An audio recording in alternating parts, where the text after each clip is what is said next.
That first page, that's the acknowledgement of disclosures. I throw further back in whenever I set up my contract stuff to sign with people, and you'll see why in a second.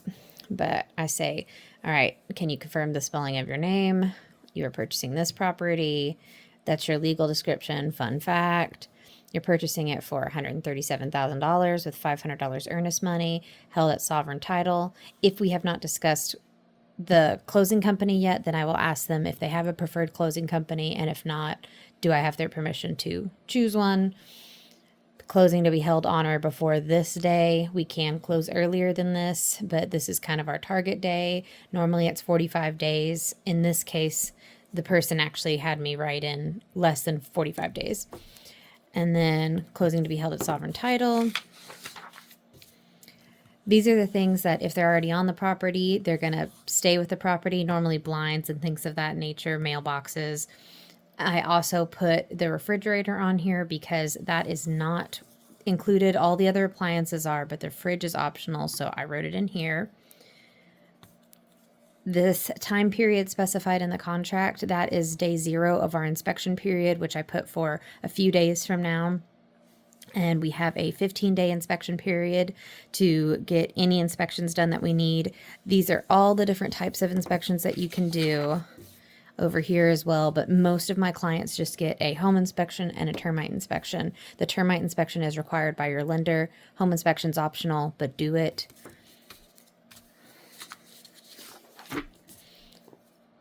This section here is TRR, treatment, repair, replacement. This is our little negotiation process with the seller for any inspection repairs that you might want to have happen. We submit the repair request to the seller during that inspection period that I talked about before, and then we have 7 days to go back and forth. So we may present 5 things for them to fix and they come back with 3. They may agree to all 5. They may agree to nothing. We don't know until we get there, but this is that process.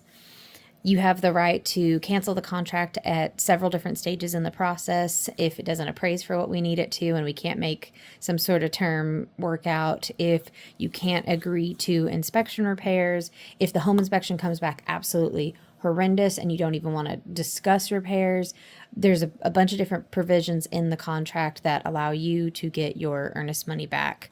And it's my job to keep track of the timelines to make sure that we do everything the right way so that if that happens, you're protected. The only time you won't get your earnest money back is if you screw things up towards the end of the contract, and then the seller gets it basically as a consolation prize, and then they have to pop their house back on the market.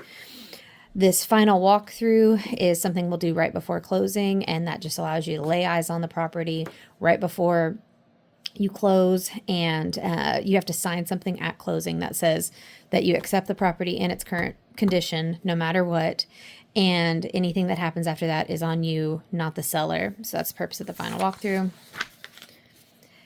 This title section, it kind of goes into the next part of it, but basically as part of the seller's closing costs, they bring the abstract up to date. The abstract is the chain of ownership for the property. And then as part of your closing costs, you pay for an attorney to review that information and make sure there's nothing funky. This title insurance part, the lender's going to require title insurance to protect themselves. You can also piggyback off of their title insurance and protect yourself. I will explain that later in the process, but it's lender required. That's why I have it checked. And then here, this mortgage inspection report is also lender required, and it's just a little outline of your property lines and where your house sits on it. And then if you have any utility easements or anything like that, it'll show. Once again, we already talked about how you're going to have an attorney review the title evidence. You don't have to order that, nothing along those lines. It's just something that happens as part of the process. If there are any issues with the title work, which we should hopefully find pretty early on, we can delay closing for up to 10 days just to get those resolved. Taxes, you pay prorated taxes for the rest of the year based on the exact day that we close. The seller pays for up to the day that we close. You pay for everything after that, and that's part of your closing costs and money that you have to bring to closing. Here, if we don't have a home warranty, I'll explain we're not getting a home warranty, or if we do, I'll say we're getting a home warranty. It's going to cost $895. We're asking the seller to pay $895. This all talks about how if there's a breach in the contract, then on either party and we can't agree to who gets the earnest money, we'll go to mediation and then take your generic breach of contract process to get through it. And then here we've already talked about earnest money. Again, it's my job to make sure that if you are going to release the contract, we do it at the right time in the right way. This section right here at the end is it's Oklahoma specific, and essentially you have to sign an affidavit at closing that says that you are either a U.S. citizen or going to be an Oklahoma resident or currently an Oklahoma resident. And this just gives you notice that that's going to be happening.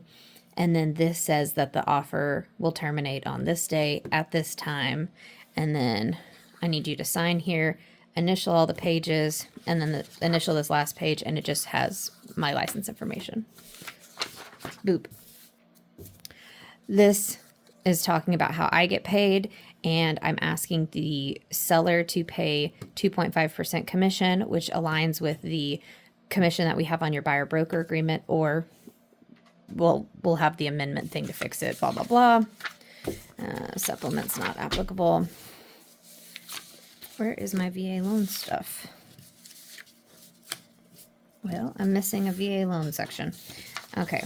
Normally, I would have the VA loan part of the documentation. Okay, it's conventional, but whatever. Loan, I'll say once again, you've got a purchase price of blah, blah, blah for a conventional loan. This is 95% of the purchase price or whatever. And your lender's going to get to work right away doing all of their lender stuff. That's what this section is about. With appraisal, if it doesn't appraise for the value that we need it to, then we have to renegotiate some part of the contract.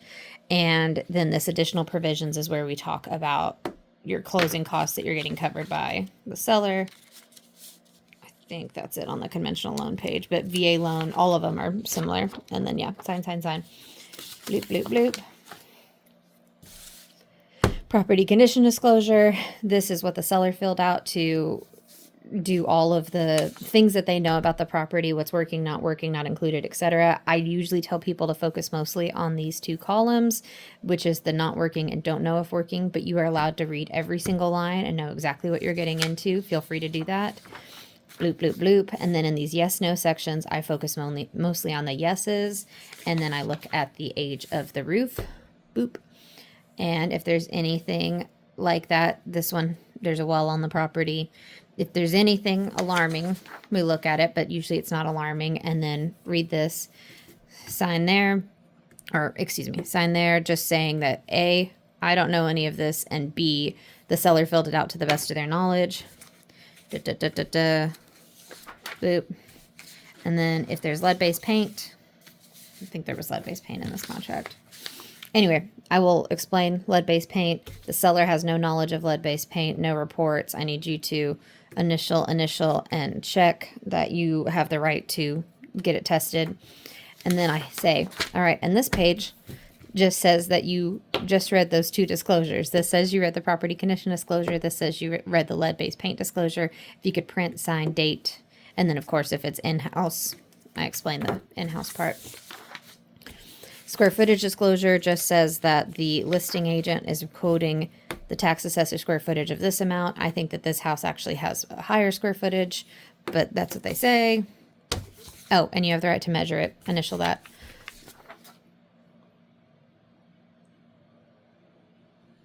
Sorry, I thought I heard my husband. Buyer broker agreement. No. That's all done.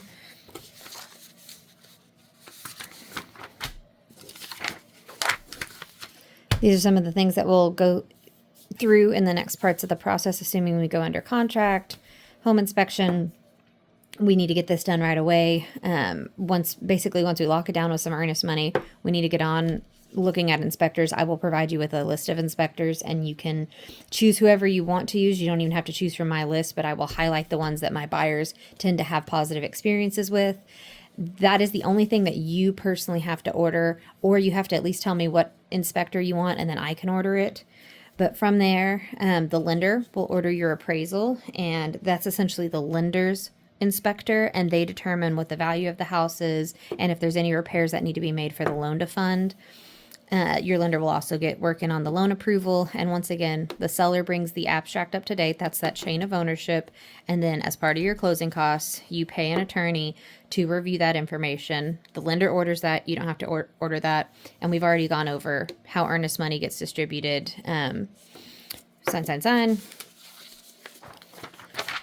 This owner's title insurance, I talked about how you can piggyback off of the lender's policy. Title insurance is a one-time fee that protects you in the future if you have to fight some sort of claim on the property or dispute any sort of title issues. There was a divorce and someone didn't get removed, or someone says, hey, my grandpappy deeded me this house 40 years ago. This is mine. Up front, you pay title insurance to protect you and pay those legal fees in the future. Your lender is going to require it to protect themselves, and then for like $50 to $100 more, you can protect yourself. But if you have to get it on your own later, it's going to cost like $900. So this you have to sign saying, hey, I explained the importance of it to you. It is optional, but get it.